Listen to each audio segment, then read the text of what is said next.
আমরা সবাই জানি যে ফ্লেক্সিড জেল চুলে লাগানো কতটা উপকারী। চুলের গোড়া শক্ত হয়, চুল একদম স্মুথ এবং শাইনি বানিয়ে দেয়। তার জন্য পুরো ফ্লেক্সিড জেলটাকে বানিয়ে নিয়ে পুরো চুলের গোড়ায় এবং চুলের লেন্থে ভালো করে টেনে টেনে ইউজ করতে হবে। এবারে এটাকে বানাবে কি করে?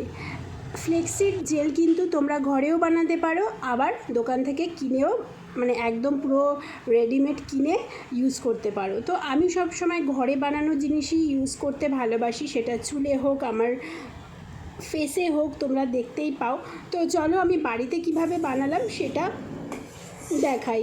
2 কাপ জলের মধ্যে 1 কাপ ফ্লেক্সিড জেল আর হাফ কাপ মেথি দিয়ে ভালো করে 10 মিনিট ধরে ফুটিয়ে নিয়েছি। তারপরে ঠান্ডা হওয়ার পরে এরকমভাবে ছাঁকনিতে ছেঁকে নিয়েছি, তারপরে পুরো চুলে অ্যাপ্লাই করে নিয়েছি। ভীষণ ভাইরাল হচ্ছে ভিডিওটা, তাই ভাবলাম বানাই আর লাগাই, তোমরাও লাগাও।